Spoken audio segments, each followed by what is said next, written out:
Hello नमस्कार, मी Suvarna home kitchen मध्ये परत एकदा तुमचं अगदी मनापासून स्वागत। बघा किती सुंदर असे आपले कढी पकोडे बनलेले आहेत। मी आज तुम्हाला खूप छान ढाबा स्टाईल, पंजाबी स्टाईल कढी पकोडे कसे बनवायचे ते दाखवणार आहे, अगदी सोप्या पद्धतीने आणि घरातल्या साहित्यात। चला तर मग बघूया कढी पकोडे। तर बघा त्यासाठी मी इथे घेतलेले 1 लिटर मी हे ताक घेतलेलं आहे। तुमच्याकडे दही असेल तर तुम्ही ते मिक्सरला छान फिरवून घ्या, म्हणजे एकसारखं झालं पाहिजे। जर एकसारखं झालं नाही ना तर मग कढीमध्ये अशा गुठळ्या तयार होतात। तर आपल्याला तेवढ्यासाठी काय करायचं आहे, एकसारखं असं ताक तयार करून घ्यायचं आहे। भजे आणि कढी दोन्हीसाठी पण मी याचा वापर करणार आहे थोडा थोडा, म्हणून मी दोन पण एकत्रच बारीक करून घेते। थोडंसं घेतलेले 2 इंच आलं, थोडासा कढीपत्ता, 8 ते 10 मिरच्या घेतलेल्या आहेत आणि थोडासा लसूण घेतलेला आहे। तुमच्या चवीनुसार तुम्ही कमी अधिक करू शकता। आता हे मिक्सरवर आपल्याला छान बारीक करून घ्यायचं आहे। लसूण खात नसाल तर स्किप करायचं आहे। आता यात आपल्याला चवीनुसार साखर टाकून घ्यायची आहे। तुम्ही तुमचं ताक दही कसं आंबट आहे तशी साखर टाका। मी इथे 3 ते 4 चमचे साखर टाकून घेणार आहे। त्यानंतर आपल्याला डाळीचं पीठ म्हणजेच बेसन टाकून घ्यायचं आहे। सुरुवातीला 2च चमचे बेसन टाकलंय मी। थोडीशी हळद टाकून घ्यायची। हळद खूप जास्ती नाही टाकायची आहे, अगदी थोडीच टाकायची आहे। आणि आता आपल्याला छान मिक्स करून घ्यायचं आहे। बघा डाळीच्या पिठाच्या पूर्ण गुठळ्या मोडून घ्यायच्या आहेत। डाळीचं पीठ तुमच्यावर डिपेंड आहे किती घालायचं। आमच्याकडे जरा पातळ आवडते कढी, त्यामुळे मी डाळीचं पीठ थोडंच घालणार आहे। तुमच्याकडे जर अगदी घट्ट आवडत असेल ना तर तुम्ही डाळीचं पीठ थोडंसं 2 ते 3 चमच्याऐवजी 4 चमचे टाकलं तरी चालेल। आता मी ते 2 ते 3 चमचे चांगलं तूप टाकून घेतलेलं आहे। कढी नेहमी चांगल्या तुपातच करा, छान लागते खायला, वास पण खूप छान येतो। तूप छान तापलं की आपल्याला टाकून घ्यायचं आहे 1 चमचे जिरे, हिंग जरा जास्तीचा टाकायचा आहे। मी इथे अर्धा चमचा हिंग घेतलेला आहे। हिंग जरा जास्ती टाकला कढीत तर कढी छान लागते। आणि अर्धा चमचा आपल्याला मेथी दाणा टाकून घ्यायचा आहे। मेथी दाणा अवश्य टाका कढीमध्ये, म्हणजे कढी बाधत नाही। जे आपण म्हणतो ना कधी कधी कोणाला कढी बाधते, तर तसं होत नाही। आणि 1 चमचा टाकून घ्यायचे आपल्याला हिरवी मिरची, आलं लसूण याची पेस्ट। आता हे आपल्याला 1 मिनिट छान परतून घ्यायचं आहे। बघा आपण कढीपत्ता वरतून फोडणी देणार आहे तेव्हा पण टाकणार आहे, आणि आता बारीक करून टाकलेला आहे। तुम्हाला पाहिजे तर इथे तुम्ही कढीपत्ता पण परत टाकू शकता। खूप जास्ती नाही करायची ही फोडणी, थोडीशी कसरट चालेल, कारण कढी आपण जास्ती उकळतो ना 10-15 मिनिटं, तर ती छान उकळली जाते। मग आता तुम्हाला कसं घट्ट पातळ कशी हवी तसं तुम्ही पाणी टाकून घ्यायचं आहे। आता बारीक गॅसवर आपल्याला छान 10 मिनिटं उकळू द्यायची आहे, पण गॅस बारीक ठेवायचा आहे। जर मोठा गॅस ठेवला तर कढी ओतू जाईल तुमची सगळी, त्यामुळे बारीक गॅसवर कढी छान उकळू द्यायची आता आपल्याला। आता बघा जोपर्यंत आपली कढी उकळतीये तोपर्यंत आपण भज्यांचं पीठ भिजवून ठेवू, म्हणजे पकोड्यांचं पीठ तयार करून घेऊ। तर त्यात टाकून घ्यायचं आहे थोडासा हिंग, अगदी थोडीशी हळद, पाव चमचाच हळद घातलेली आहे मी, जास्ती हळद घातलेली नाहीये। आणि जे आपण वाटण तयार करून घेतलेलं आहे ना, मिरची आलं लसूण, ते घालून घ्यायचं आहे। लसूण खात नसाल तर स्किप करायचं आहे। चवीनुसार टाकून घ्यायचं मीठ, मी ते 1 चमचा मीठ घेतलेला आहे। अर्धा चमचा घ्यायचा आहे ओवा, ओवा छान हातावर क्रश करून टाकायचा आहे।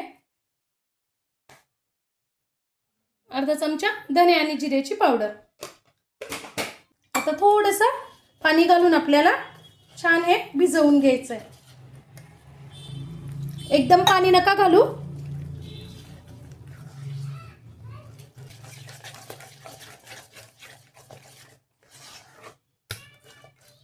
यात तुम्हाला आवडत असेल तर तुम्ही थोडासा कांदा पण घालू शकता, कांदा, कोबी, पालक, तुम्हाला जे आवडत असेल ते तुम्ही भज्यांमध्ये घालू शकता, छान लागतात। पण आमच्याकडे प्लेनच आवडतात म्हणून मी तसेच केलेत। इथे बघा आपण हिरवी मिरची घातली म्हणून मी लाल तिखट घातलेलं नाहीये, पण तुम्हाला आवडत असेल तर तुम्ही लाल तिखट पण घालू शकता. आता आपल्याला यात टाकून घ्यायची आहे थोडीशी कोथिंबीर. आपण इतर भज्यांमध्ये कसं गरम तेल वगैरे टाकतो तशी याच्यात टाकायची गरज नाही, कारण आपल्याला हे कढीत उकडून घ्यायचे आहेत, त्यामुळे असे छान लागतात. भरपूर अशी मी कोथिंबीर टाकली आहे आणि लगेच एकीकडे तेल पण तापायला ठेवलेलं आहे.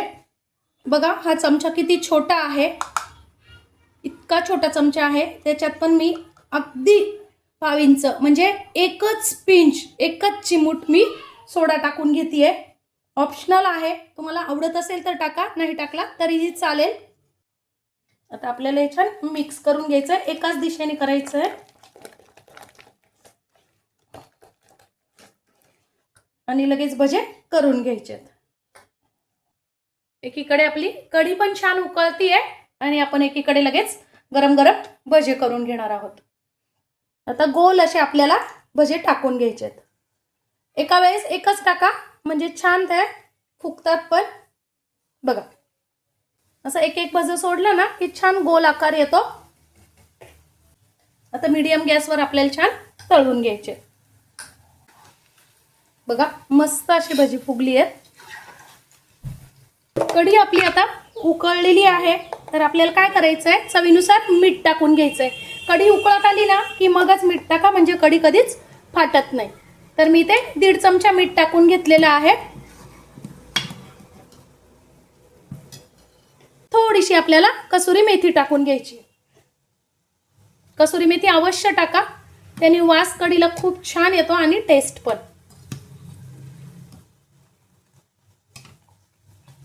बघा छान भजे पण झालेले आहेत आपले, काढून घ्यायचे. मस्त असा कलर आलेला आहे. बघा आवाज पण किती छान येतोय.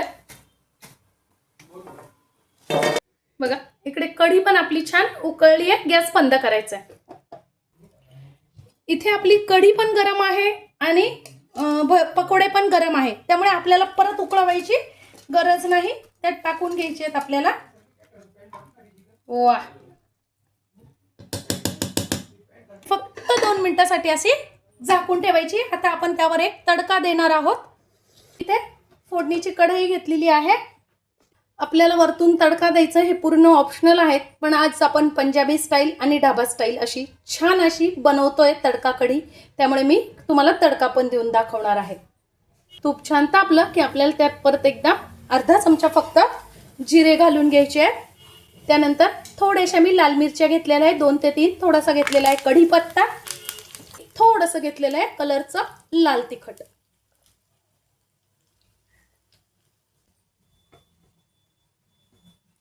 छान अर्धा मिनिट आपल्याला फोडणी होऊ द्यायची आहे. वा, आणि त्यावर टाकून द्यायची. बघा मस्त अशी थोडीशी टाकून घ्यायची आहे कोथिंबीर. वा, बघा किती छान असे आपले कढी पकोडे तयार आहेत. वा, ते पण अगदी घरच्या घरी. आजची माझी ही कढी पकोड्याची रेसिपी तुम्हाला कशी वाटली कमेंट्समध्ये नक्की सांगा. चॅनलवर नवीन असाल तर चॅनलला लाईक, सबस्क्राईब आणि शेअर करा. धन्यवाद.